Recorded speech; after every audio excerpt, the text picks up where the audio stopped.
ભરૂચ જિલ્લાના આમોદ શહેરમાં નગરપાલિકાની ગંભીર બેદરકારી ફરી એકવાર સપાટી પર આવી છે। શહેરના જોશી ફળિયામાં ભાજપના માજી મહિલા પ્રમુખ શર્મિષ્ઠાબેન જોશીના ઘર નીચે જ 15 થી 20 ફૂટ ઊંડો અને પહોળો ભૂવો પડતા સ્થાનિકોમાં ભયનો માહોલ છે અને આ ઘટનાએ નગરપાલિકાની કાર્યપદ્ધતિ પર ગંભીર સવાલો ઊભા કર્યા છે, કારણ કે આ ભૂવો સીધો મકાનના પાયા સુધી પહોંચી ગયો છે। ઘટના વહેલી સવારે 7 વાગ્યે બની હતી। તાત્કાલિક શર્મિષ્ઠાબેન જોશીએ નગરપાલિકા પ્રમુખ જલપાબેન પટેલ અને ચીફ ઓફિસરને જાણ કરી હતી। જો કે અધિકારીઓ સ્થળ પર પહોંચ્યા બાદ પણ કોઈ નિષ્ણાંત ટીમને બોલાવવાને બદલે સફાઈ કામદારો અને ગટર સાફ કરતા કર્મચારીઓને જ સમારકામ માટે મોકલ્યા હતા।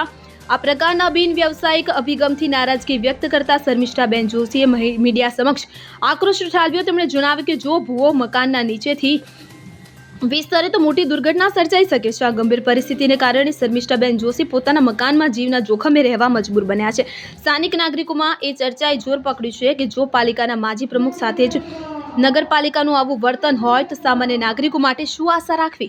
આ ભૂવો મુખ્ય માર્ગ પર પડ્યો હોવા છતાં સાંજ સુધી કોઈ બેરિકેડ કે ચેતવણીનું બોર્ડ લગાવવામાં આવ્યું નથી, જેના કારણે રાત્રિના સમયે અજાણ્યા વાહન ચાલકો કે રાહદારીઓ માટે મોટી દુર્ઘટના સર્જાવાનો ભય વધી ગયો છે। લોકો સવાલ કરી રહ્યા છે કે જો અનિચ્છનીય ઘટના ઘટી તો જવાબદાર કોણ।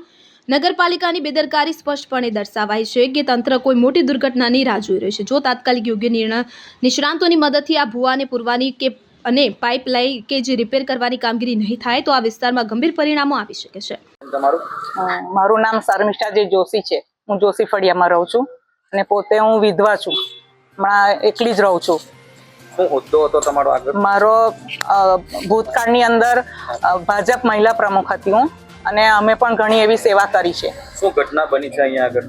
હવે મારા દરવાજાની અંદર જ, મારા બારણામાં, મારા આંગણાની અંદર જ 10 થી 15 ફૂટનો પહોળો, 10 થી 12 ફૂટ લંબાઈ અને 10 ફૂટ જેટલો ઊંડાઈ વાળો ખાડો પડેલ છે। અને સવારે 7 વાગ્યાથી જ અમે ફોનથી નગરપાલિકા થ્રુ બધી જાણ કરી હતી અને ત્યાંથી ચીફ ઓફિસર પ્લસ નગરપાલિકાના પ્રમુખ જલપાબેન પણ હાજરી આપીને જોઈ ગયા હતા અને એમણે ધ્યાન દોરીને એક કારીગર દ્વારા જે નગરપાલિકાનો જે મેઇન પાઇપ, ગટર લાઇનનો પાઇપ છે એને ટેમ્પરરી થોડો સીલ કરાવેલો છે અને તે છતાં પણ સાંજના 7 વાગ્યા છતાં પણ હજી બીજી બધી કાર્યવાહી આગળની સીલ કરવાનું થયેલ નથી। એ કારીગર કોણ હતો તે?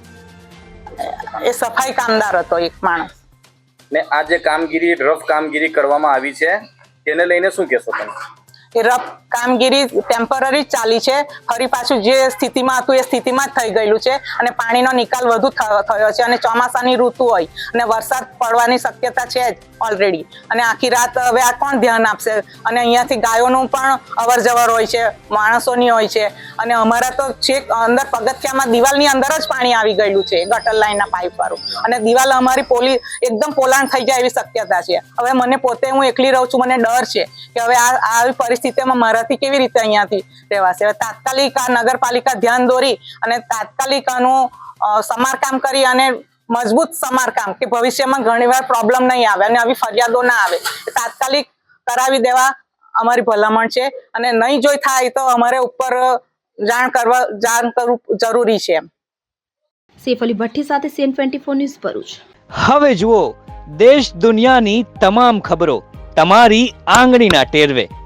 ઉઠાવો મોબાઈલ અને Google Play Store પરથી ડાઉનલોડ કરો અમારી CN24 ન્યૂઝ મોબાઈલ એપ।